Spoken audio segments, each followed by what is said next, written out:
Bom dia, graça e paz em nome de Jesus. Deus te abençoe, Deus abençoe a tua casa nesta manhã de segunda-feira, dia 4 de março, em nome de Jesus. Amém?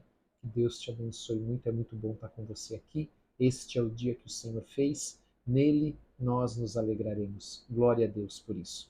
Eu quero convidar você a abrir a tua Bíblia em 1 Coríntios, capítulo 11, verso de número 17. Vamos falar sobre a instrução que Paulo dá à igreja de Corinto a respeito da Santa Ceia. Também é um texto muito usado quando a igreja, no culto de Santa Ceia das igrejas, ontem, por exemplo, nós lemos este trecho, só que a partir do versículo de número 23. Agora, nós vamos já iniciar a partir do versículo de número 17, aonde há a epígrafe dizendo instrução quanto à celebração da ceia do Senhor. Amém? Enquanto você encontra, nós vamos orar. Pai, em nome de Jesus, nós queremos te agradecer por esta manhã. Te damos toda a honra e toda a glória por este dia que está começando. Pedimos que o Senhor nos abençoe com o entendimento da tua palavra, para praticarmos e vivermos a tua palavra em todo o tempo, em nome de Jesus. Amém e amém. Amém? Glória a Deus. Então, aqui diz assim a palavra do Senhor no versículo de número 17. Nisto, porém, que vos escrevo, não vos louvo. Veja, anteriormente ele começou é, dizendo assim no versículo de número 1. De fato, eu vos louvo, porque em tudo vos lembrais de mim. Nas tradições que Paulo havia ensinado e passado à igreja, aquelas tradições quanto a comportamento, quanto a tantas coisas que nós já falamos no dia, principalmente de ontem. Mas agora ele diz, olha, não vos louvo. É importante nós entendermos que até aqui, até o versículo 16, o versículo anterior a este, Paulo havia dado instruções, explicado para eles que muitas questões eles haviam entendido errado sobre a liberdade cristã, que havia uma responsabilidade individual, havia, ainda que sejamos livres, nós temos que ter disciplina e a nossa liberdade em Cristo ela não pode se tornar uma pedra de tropeço. Então, até aqui, esse mal entendido ele era sobre essa natureza da liberdade cristã, do culto público, mas agora ele chega talvez no ponto mais importante aqui, porque a Santa Ceia é um dos sacramentos da igreja. E quando Paulo então diz aqui, eu não vos louvo, porquanto vos ajuntais não para melhor, e sim para pior. Olha aqui como é sério isso que Paulo está dizendo. Olha, quando vocês estão juntos, se juntam, é para pior, não é para melhor. Porque agora Paulo iria tocar num assunto muito importante, que era a indiferença que essa igreja tinha quanto ao sacramento da Santa Ceia. Eles haviam pervertido o sentido da Santa Ceia. Então Paulo agora vai admoestá-los a esse respeito. E a situação ali era uma situação muito grave. No versículo 17, quando ele diz assim, eu não vos louvo, porquanto vos ajuntais não para melhor, e sim para pior, e então ele diz, nisso vos prescrevo, é porque, sabe, era uma situação tão grave que no verbo, esse verbo no grego, ele significa impor uma ordem. Então Paulo estava aqui impondo uma ordem para que aquele assunto referente ao que estava acontecendo na Santa Ceia fosse resolvido. Porque aquele momento, ao invés de edificar, ele não estava edificando. Estava, né, em vez de ser para o melhor, como ele disse, quando eles estavam juntos, ela era uma situação para pior. Então, no versículo 18, ele diz: porque antes de tudo, estou informado haver divisões entre vós, quando vos reunis na igreja. Então, lembra que esta carta, esta epístola, ela começa exatamente falando sobre as divisões na igreja de Corinto. Eu sou de Paulo, eu sou de Apolo, eu sou de Cefas, eu sou de Cristo. Havia essas pessoas, então havia essa disputa, essa competição, como se Paulo e Apolo competissem, como se Cefas e Paulo competissem, ou houvesse uma disputa, mas entre os seus discípulos havia. Ou melhor, entre aqueles que queriam ser discípulos de Paulo e não de Cristo, discípulos de Cefas e não de Cristo? Havia. E nós sabemos que tem pessoas que querem e vivem assim como discípulo de homem e não de Jesus. Amém? Discípulo de alguém e não do Deus Todo-Poderoso, do Senhor Jesus Cristo.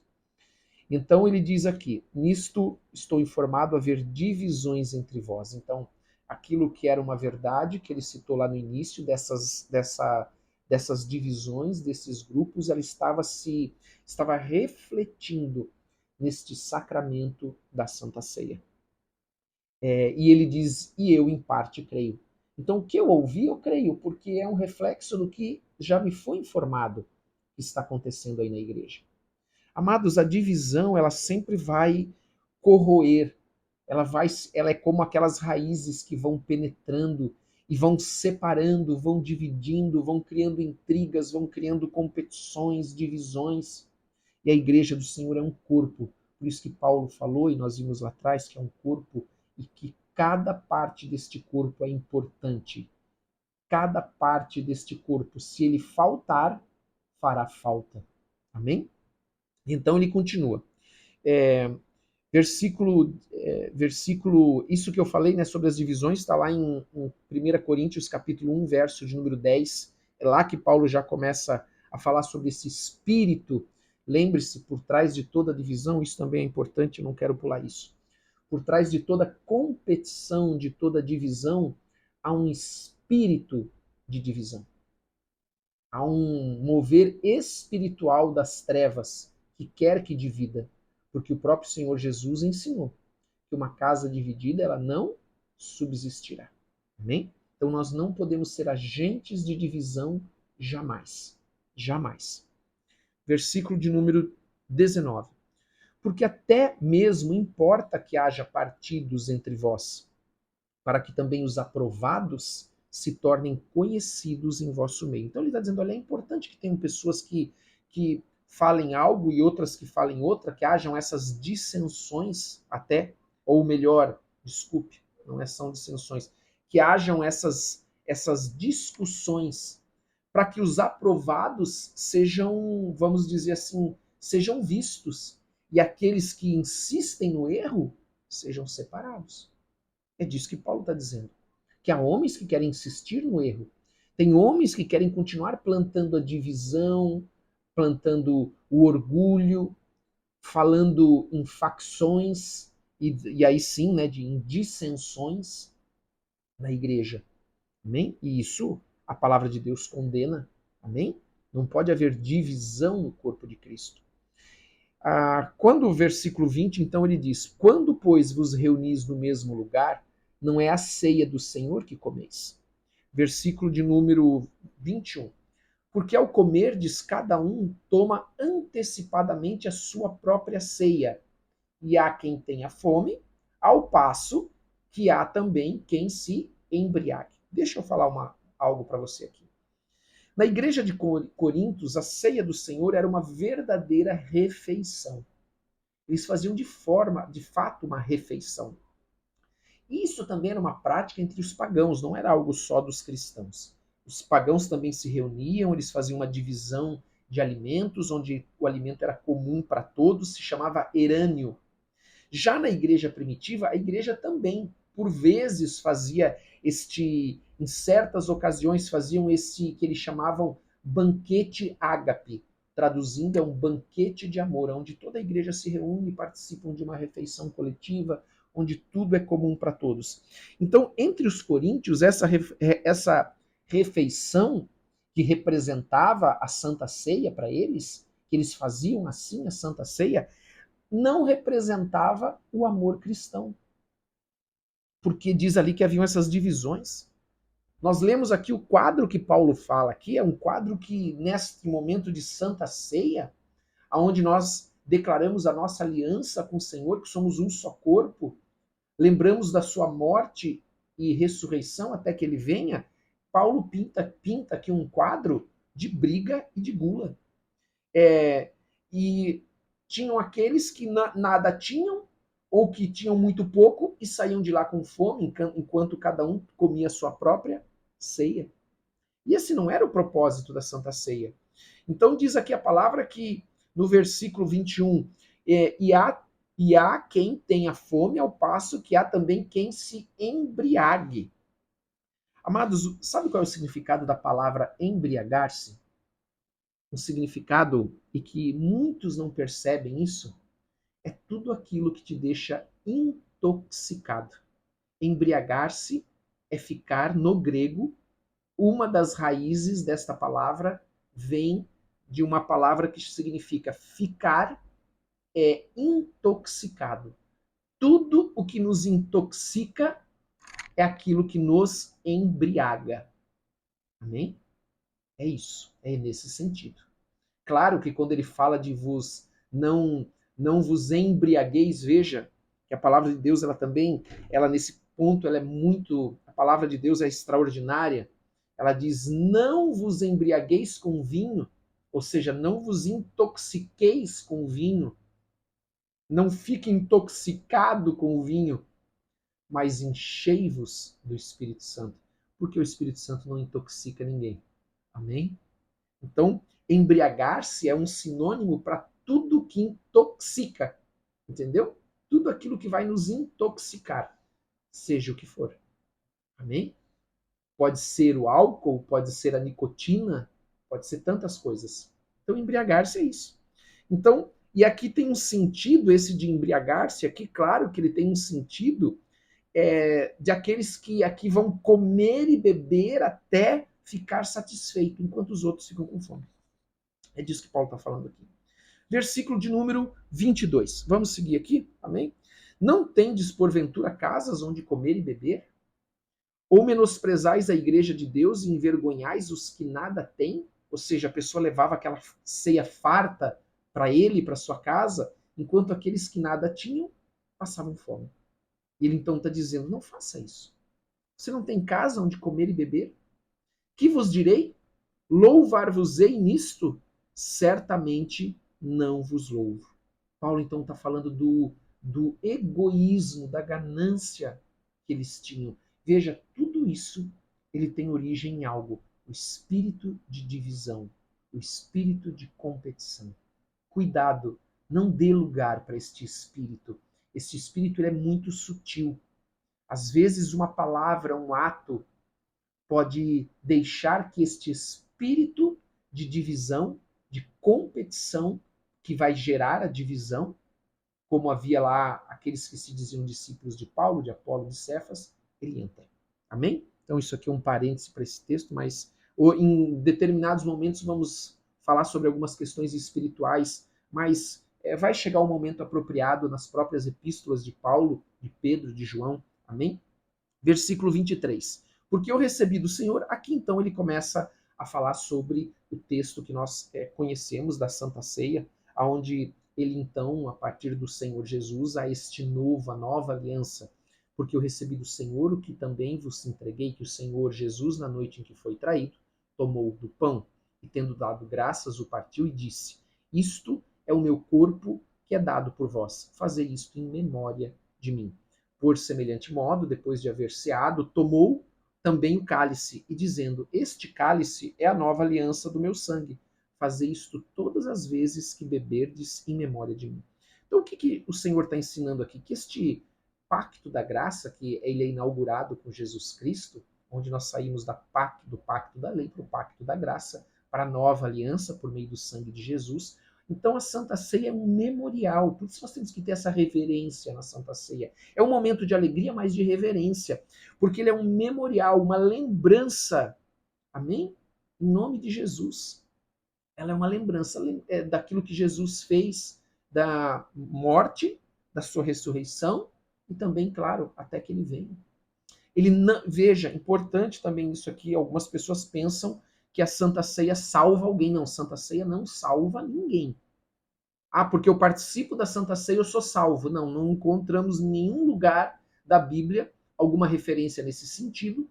Por isso que também a Bíblia ensina que nós não podemos proibir ninguém de tomar a Santa Ceia, porque a Santa Ceia não salva ninguém. Amém? Então eles, claro, né, eles ali são, a ceia é uma lembrança espiritual e ele é um símbolo da morte e ressurreição de Cristo. Versículo 26. Porque todas as vezes que comerdes este pão e beberdes o cálice, anunciais a morte do Senhor até que ele venha. Um memorial. Por isso, aquele que comer o pão ou beber o cálice do Senhor indignamente será réu do corpo e do sangue do Senhor Jesus. Então veja como é importante a atitude correta quando se toma ceia. O reconhecimento da obra de Cristo, amém? De que ele morreu e ressuscitou por mim, para que eu e você sejamos salvos. Por isso, aquele que comer do pão e beber do cálice do Senhor indignamente será réu do corpo e do sangue de Cristo. Então, a atitude uma atitude correta, né, de acordo com a importância dessa ocasião, que é a Santa Ceia. Versículo 28. Examine-se, pois, o homem a si mesmo, e assim coma do pão e beba do cálice. Amém? Sabe, tem que ser examinar se eu estou fazendo aquilo com respeito devido, com a gratidão devida, se eu tenho alguma amargura, preciso perdoar um irmão, eu preciso examinar-me. Ou por isso que ele fala, examine-se. Versículo 29, pois quem come e bebe sem discernir o corpo, come e bebe juízo para si. Então, veja, quem come e bebe, ele está comendo e bebendo de uma forma indignamente. Ele se torna culpado. Versículo 30, eis a razão que há entre vós muitos fracos e doentes, e não poucos que dormem. Ou seja, esse abuso na ceia é causa também de enfermidade e morte. É isso que a palavra está dizendo aqui. Amém? E ele ainda diz mais. Importante, né? Quem come e bebe juízo para si, esse juízo é uma palavra que significa, no sentido culpável, que ele agora é passível de um efeito penal, porque não comeu e bebeu a ceia do Senhor com a reverência devida. E ele então, para nós terminarmos aqui, porque se nós julgássemos a nós mesmos, não seríamos julgados, mas quando julgados, somos disciplinados pelo Senhor para não sermos condenados com o mundo. Assim, pois, irmãos meus, quando vos reunis para comer, esperai uns pelos outros. Se alguém tem fome, coma em casa, a fim de não vos reunirdes para juízo. Quanto às demais coisas, eu as ordenarei quando for ter convosco. Amém? Até aqui. Tinha algumas coisinhas para falar ainda aqui no final, mas por causa do nosso tempo não podemos, né, fazer isso. Vamos orar? Pai, em nome de Jesus, nós queremos te agradecer por esse dia e queremos apresentar ao Senhor cada vida que está aqui, cada família aqui representada. Pedimos perdão, Senhor, pelos nossos pecados, pedimos que o Senhor nos perdoe, assim como nós temos perdoado aqueles que nos têm ofendido.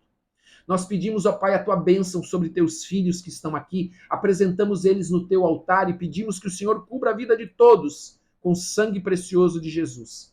Que o Senhor dê ordem aos teus anjos para estarem guardando e protegendo a cada um e as suas casas, suas famílias, guardando e livrando de todo mal, de todo homem perverso, de toda maldade, de toda armadilha, em nome de Jesus.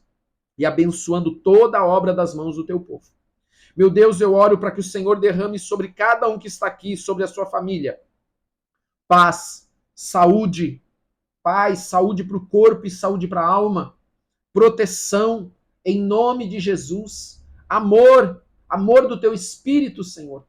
Deus, vai tocando na vida de cada um, vai abençoando cada um que está aqui neste dia, vai abençoando o dia de cada um, Senhor, abençoando com toda sorte de bênçãos, em nome de Jesus Cristo. Abençoa o trabalho, abençoa tudo que o teu povo fizer neste dia, dá ordem aos teus anjos para cuidar de todos, ir à frente de todos, em nome de Jesus. Amém e amém.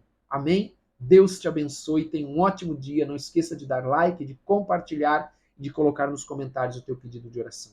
Deus te abençoe, um grande abraço.